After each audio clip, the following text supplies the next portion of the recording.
Line News. Kareem Jackson, 9th season in the NFL for the Houston Texans. He was a first-round draft pick. The Texans secondary is arguably the strength of their team. He is joining us now. He had a career year. There were only 2 cornerbacks in the NFL that were targeted 80 times and did not allow a touchdown, yet you're not a Pro Bowler.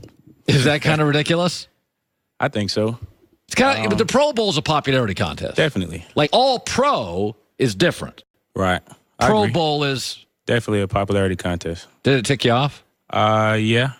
I was a bit ticked about it. Yeah.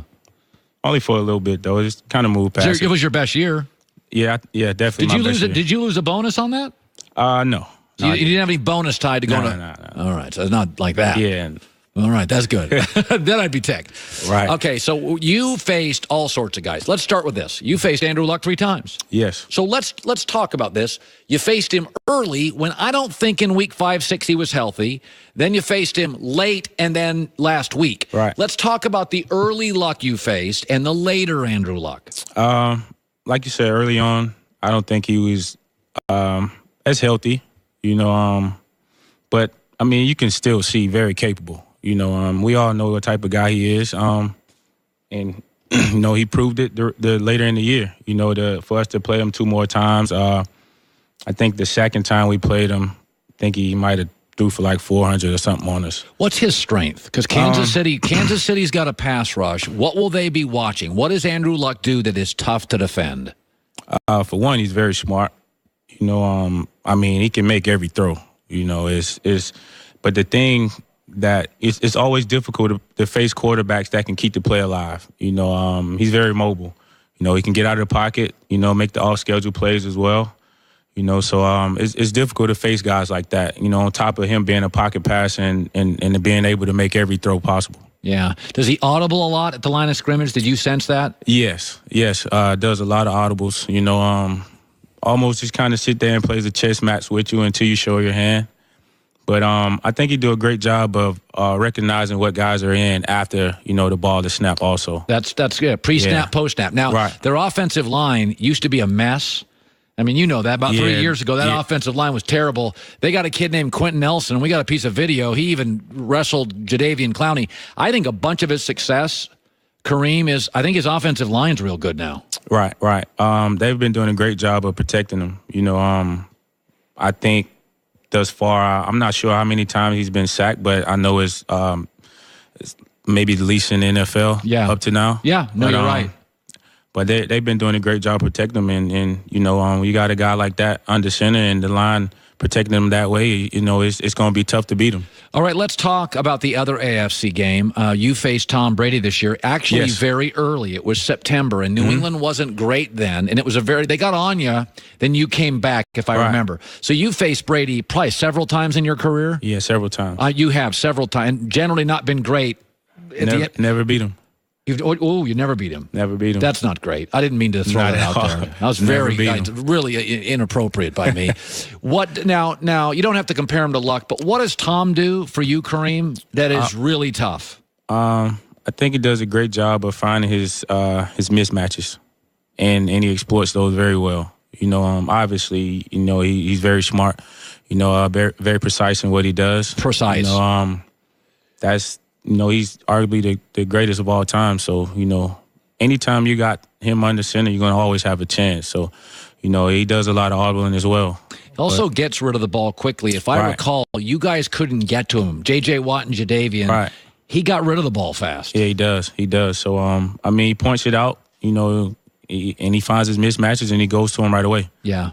Let's talk about Dak Prescott. Now, you guys beat the Dallas Cowboys. Right. And, Dak Prescott, there's a lot of debate on this show. What is he? Now, he is pretty mobile. Doesn't have, I wouldn't say, a great arm. Now, you faced him when they didn't have Amari Cooper yet, didn't you? Mm-hmm. That was early. They didn't have Amari Cooper yet. So, Dak, if you're playing Dak, what do you see? Definitely a dual-threat guy. I think he's very capable. They have a great running game, so that definitely takes a lot of pressure off of him. You don't have to go into the game knowing he has to throw it 50, or whatever times, how many times to get a win. So, he can hand it off to Zeke, to take some of the pressure off him. Does he audible as much? Not as much. Not as much. I think they just kind of, get in what they're going to get in, and they do what they do.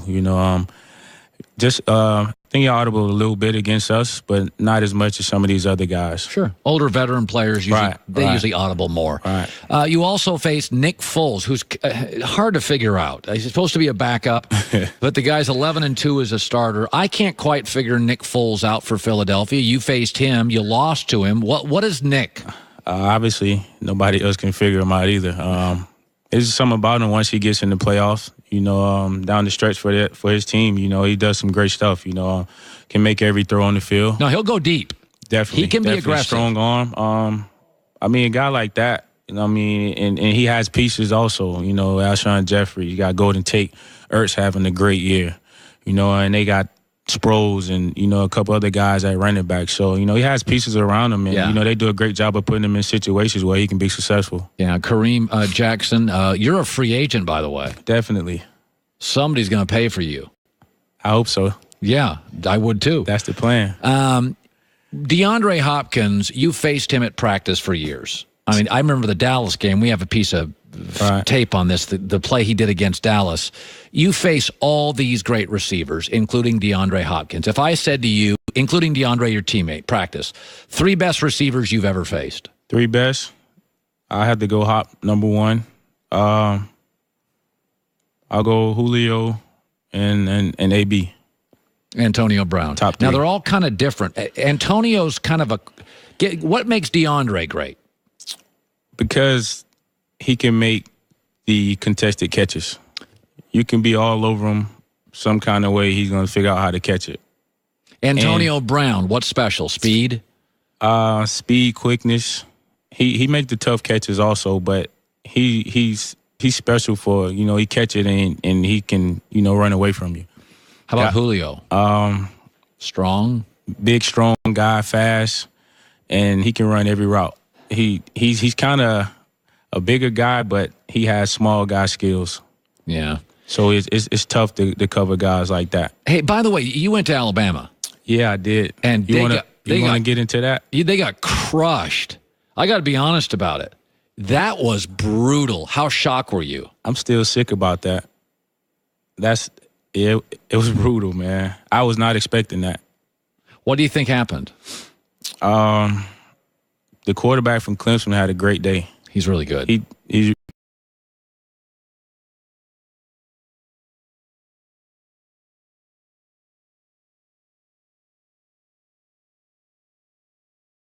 camp. I didn't know who he was.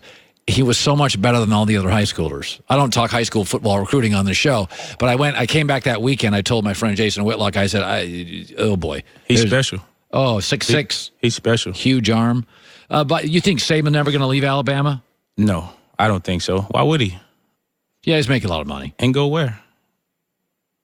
Well, if I New York Giants. No.